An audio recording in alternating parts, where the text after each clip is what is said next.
Hi, Stephen. Thank you so much for joining me at this interview. I know that many in our audience will know who you are already, but I wonder if we could start by you introducing yourself and telling us about the part you play in the film The Adventures of Sleepy the Magical Bear.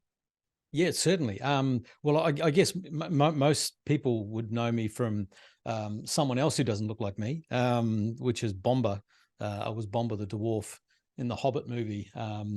And it's the biggest compliment because people go, "Oh, you don't look like the Bombur the dwarf." Thank have you very seen much. photos of it. Yes, you're right. You don't Yes, look like him. he's rather large. He's had the hobbits talk about second breakfast. He's probably had five or six, I think. Right. But I play Leaper the frog, which was great. My very first frog role, actually, as a matter of fact, in my I can career. imagine. Yeah, it was fun. I've got my own voice studio um, at home here that I do radio and television voiceovers, sort of here and in New Zealand. Yes. I'm in Sydney, so yeah, it was pretty easy, and I saw the people who were involved. So yeah, I thought it was a fun thing to do. That's right. Because I think you were with you're another fellow Hobbit member was a frog with you, Ryan. I think so. Yes. Now, Ryan because Gage, I think, was another frog in the scene. Ryan played the aptly named Alfred Lickspittle in The Hobbit, Really? and he was a human. He wasn't a hobbit or a dwarf, but he was barely human. Apologies, Ryan.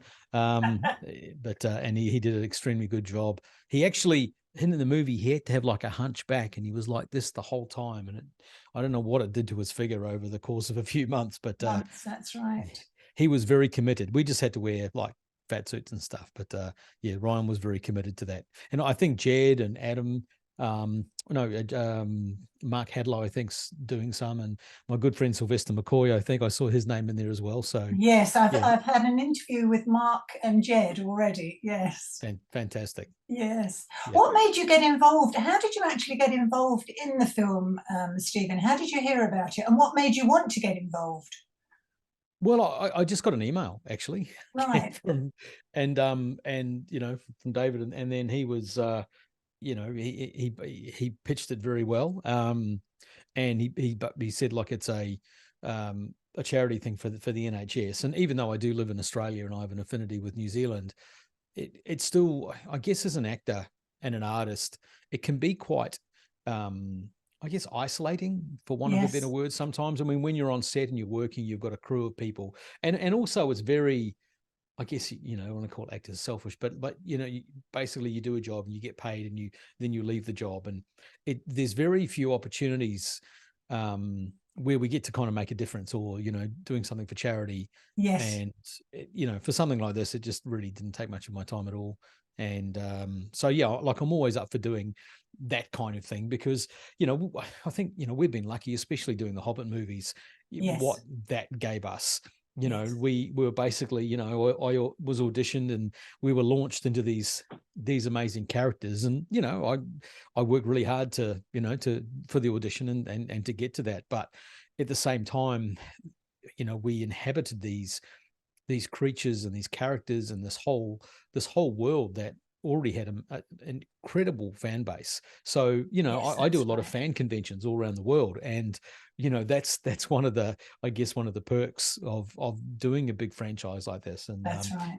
I know Sylvester does a lot as well, and that's how he loves traveling around and meeting people. So if you get something like this where you can just do something just for the sake of doing it, and it's And it's give going to, something back. well, Yes. you just give something back and it makes a difference. So Yes, yeah. that's right. Well, of course, David is a huge fan of The Hobbit, which you must Yeah. have realized by now. Yeah. Yeah. No, absolutely. And and he's I remember he's very convincing, and he's like he's I guess with his role with a movie like that. And my dad always said it, my late dad, he always said to me, if you don't ask, you don't get. That's right. You've And got David two asks, chances. Yeah, that's right. and I tell a lot of people that, with especially a lot of youngsters who want to make films or do projects, because I mean, nowadays it's not like the old days. You had to have a Super 8 camera, or you had to have expensive gear. Kids have got phones, and they can Yes. film, they can edit, they can do everything that sounds amazing. whenever I do conventions, I say, look, if you want someone well known, or like a professional actor, and you just ask them, like, Yes. they might not be, because we're artists, and we're creative. I strongly believe in, because I'm an acting coach as well, and I strongly believe everyone's creative, and a lot of the times when people aren't creative, it's just there's reasons why they don't think they are, but everyone is. And we just want to work, and we want to be creative. And I was telling a friend of that yesterday, because we're in between jobs as always, being a film and TV actor. And we talked about doing a play, and we're going to have a play read, and it's a really well-known play. I wish I could remember the name of it, but I know Cillian Murphy was in it, and he did it. And anyway, so they are we just want to express ourselves creatively. Right. So, and this was a fun way to do it. That didn't That's take right. The much of my time. technology makes it so easy nowadays, doesn't it? Well, yeah, I mean, like this, just I run all my coaching business. As I say, I'm an acting coach, and I do sessions with people mostly remotely, and helping them with auditions. One of my clients based in Hamburg, and right. So yeah, and it's just like, I'm very close with them, and Yes, it just makes the world a lot closer. And it does indeed. How did you get started on that, Stephen? I was reading about this, that you're an actor's coach. When did you start that? Well, it was I was quite reluctant at first, because I finished The Hobbit. Yeah. I was in these massive movies, and then of course I thought everyone was just going to offer me work, which it doesn't happen like that. And yeah, and then a friend of mine who was working at a local school, it was actually it's not in Sydney anymore, it's in the Gold Coast, but the New York Film Academy. And I was doing some radio, like just voice acting and learning about writing commercials and stuff, which is my background. And then the opportunity came up to do some acting, teaching. And I don't know what it's about other actors, but there's an awful lot in, I'm assuming it's with all artists, there's this imposter syndrome that kicks in. I shouldn't really be doing this, or I don't really long to be here. Imagine sitting in Bag End with Ian McKellen on your first day. It's like that really kicked in then. I know, I'm sure. And yeah, and so I'd really resisted teaching. And then I taught for a bit, and I was like, I don't want to teach, because I might have an acting job or a voice job came up. And I was at the stage, I was getting a lot of voiceover work, and I had to be available. And so I really resisted it. And then a couple of the students were asking me questions about, how do I put a show reel together, or I need some help with this. And I'd just help them. Yes. And then my partner was like, you should probably charge for that, because you've been doing this for over 20 years. So I was like, yeah, that's probably not a bad idea. And then, like a lot of good business ideas, a lunch with my accountant was like, you should do it. And then I came up with the name, The Actor's Coach, because I really think I love working with a lot of younger people, and, helping them overcome sort of the barriers that stop them from getting what they want, as well as the technical skills. So I really like to mentor and to coach actors, and I'm an actor myself. So I thought The Actor's Coach. It's a good title. It's a good title. It's a really good title. And funnily enough, I did a movie, which it was actually with Jordan Waller, who was the writer, and Catherine Wilder. And it was called Two Heads Creek, and it was produced by a British company and filmed in Australia. And it was when we were doing that, and I was working with a guy called Kevin Harrington, who's a very well-known actor. And it was after, like about a year after I was doing The Actor's Coach, and then I went to register the name, and he owned it. He was a friend of mine who actually had it.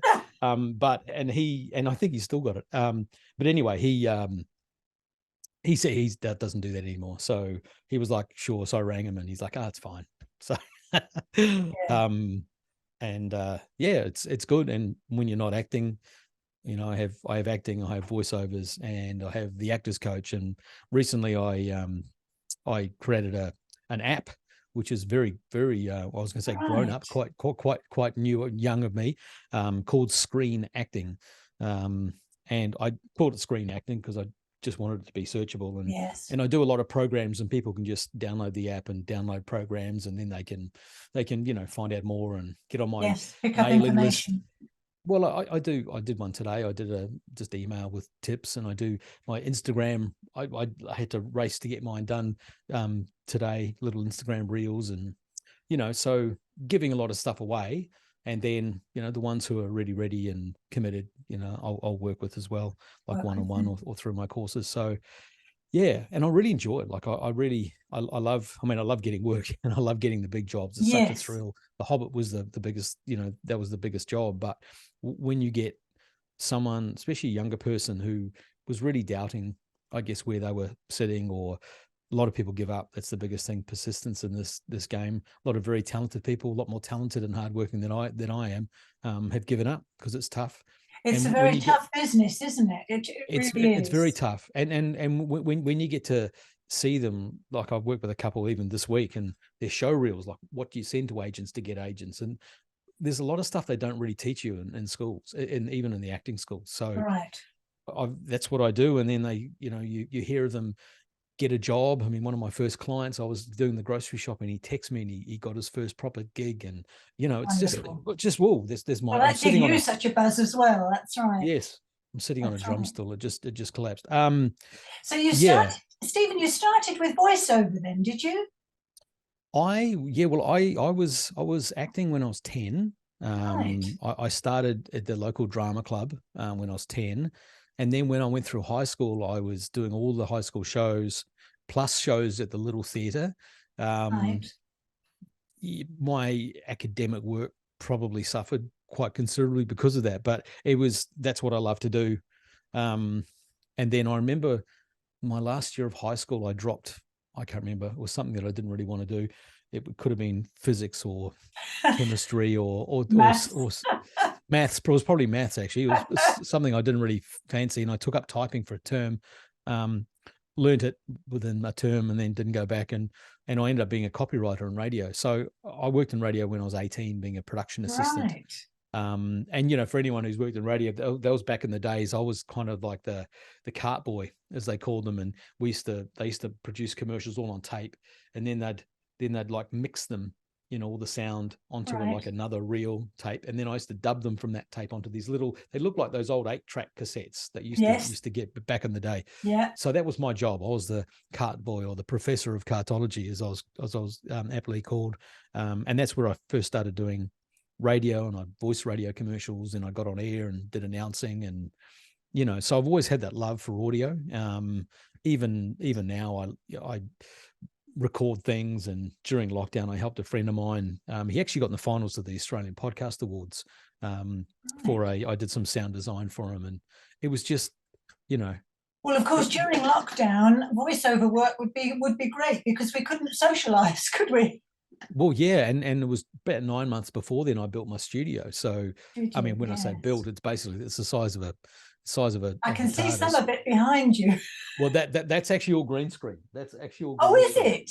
Yeah, it's all green screen. Right. You can it's probably, I will show you. I don't mind who sees my and this is the best way of tidying my room.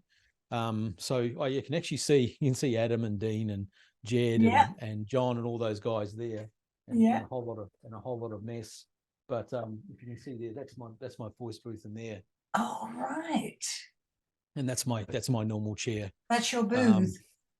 Yes. And if I say I'm just going to tidy my room, I go voila, and there we go. My room's tidy. I'll have to try that. It's very good, a virtual background. Unfortunately, it doesn't work when people walk into your room. No, I assumed the screens I could see on the right were real. I didn't realize the whole thing was green screen. Yes, no, and I when I teach and I do regular, like, weekly Zoom calls with my clients, group ones, and they ask questions and, show me what they've been filming and their show reels and stuff. And I do it all from here, just like this. And then I record them, and it's just like, it's amazing what you can do nowadays. Well, of course, with David, with the filming during COVID, with the characters who were live characters, of course, it was green screening because they couldn't meet to film. So quite a challenge, really. Yeah, I'm really looking forward to seeing it. Like, I know, so am I. I kind of know my parts. I know I played a frog. I think you're in the waterfall scene, aren't you? Possibly, I yes. think it's a I'd waterfall. imagine I think so. I've got it from my waterfall. notes I'd somewhere. imagine so. Yes, you're in a waterfall scene. Yes. That would make sense for a frog, I imagine. Yes, I think Yeah. you're sitting on a rock. Fantastic. Fantastic. I hope it's comfortable. Yeah. Tell us a little bit more about The Hobbit. I mean, I was looking at the photo of you as Bombur. How long did that makeup take? Well, to start with, it was about 2.5 hours to start with, Was it? Yeah. just for the prosthetics. I had, was it 5 or 6 pieces of prosthetics? We had like a it was latex foam, Right. like a head cap, and the latex foam is what they used in Lord of the Rings, and that's what John Rhys Davies had a lot of trouble with. It was the latex; he hated it. Whereas now everything's silicon. So, Right. but we had a latex head, and then they put a big face over me. So that was 2 pieces. Then they had a big bald cap, so that's 3, and then they had a chin, which is 4. And then I think they did they had a There's big something jowl. coming out here. Yeah, Yes. yeah, they had that. They had the jowl, and then they put the chin on top of that. Yes. Was it very Oh, hot? look, it was to start with because I had a big fat suit. The prosthetics weren't, because it was all glued to your face, so there was nothing really to get hot. It was just basically part of your face. Right. The suit was hot. It was like so many pieces, but it was interesting because it was all foam, but it was all individual body parts. So you had your forearm, then you had your upper arm, Right. and then it was attached by a big bit of like elastic, like fabric elastic, and buttoned, so that you could take bits off. You could take your forearms off and your calf muscles, and you had 2 bum cheeks, and Yeah. I had my boobs, my big man boobs, and then I had a Yes. big bit of cheese for my stomach. But we actually had cool vests, and they were these vests that the racing car drivers would use, and they'd plug iced water into it, and it would circulate through your body. Perfect. So Yeah. we would have just died if Well, it wasn't. yes, that's right. I mean, particularly in the temperatures you were probably filming in. Well, it's interesting because like the hottest time was Christmas, obviously in New Zealand. It's very hot, and we were in the South Island, which is generally a lot colder. But in the wintertime, in the Otago, the Canterbury Plains, and Central Otago, it's really hot, and we did a lot of running. That's right. Don't forget the running. We did a lot of running in those In massive those suits. suits. Yeah, I remember one time I was running. I think it might have been me and Jed, and it was only me and Jed. And then I looked around, and everyone else, they were all their stunt doubles, and then me and Jed. And I was like, Really? how did we get away with that? There were a lot of injuries. There was a I'm lot going to of have to watch the film again, Stephen, to see you. Well, I actually popped a calf muscle during pre-production, carrying Jed Brophy on my back when we were doing training. And I was really worried that if it didn't heal in time, they might have to replace me. So luckily it didn't. They gave me a lot of, like a lot of sort of injections, and needling, the dry needling, not injections, but just like acupuncture, and they got it out. But I did my shoulder. I think my collarbone went out at one time. I had tennis elbow in both elbows, knees, ankles. Goodness, obviously a very physical role. It was very physical, and it really taught me, that as when you're an actor, you just have to be ready for everything. And I'm certainly not the model of fitness, but I'm 50. I'm in my 50s. I'm 54, and I train.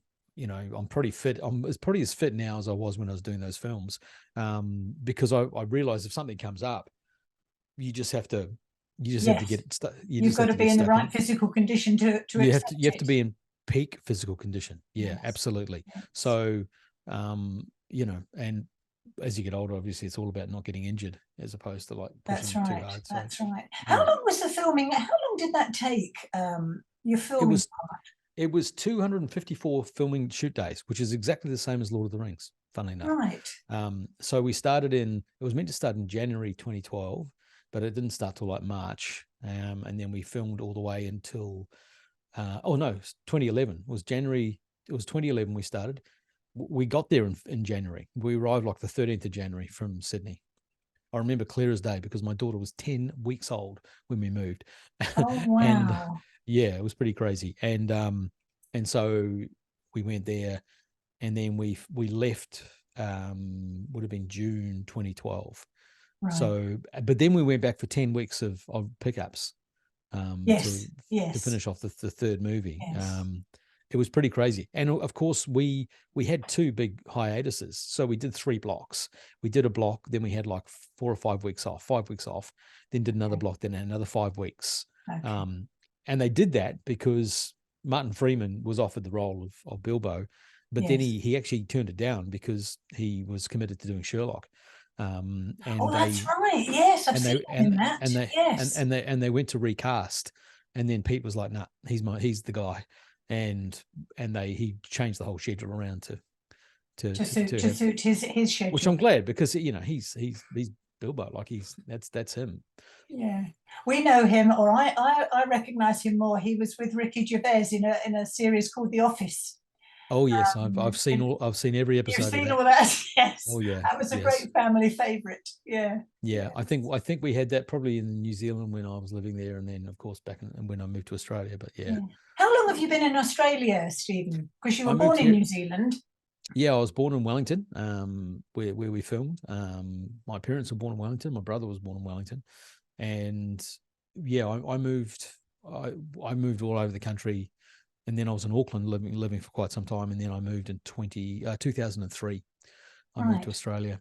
And, I got a job at a radio station here, but I really wanted to act over here. That was my main goal. And, everyone thought I'd be back in 6 months, but, sort of almost 20 years later. That's right. That's right. Not happening. Although I do go back. I'm going back in a month, actually, to go see my mum and my brother. So. To see the family, yeah. Just to see the family, see some friends, and it's not far. It's like 3 hours, and I think now with Zoom and everything. Well, that's right. That's right. I just imagine what it would have been, what the pandemic would have been like if we weren't able to talk to people over Zoom. Yes. It just would have been even worse. It was bad enough, but yeah, at least some people kind of had that.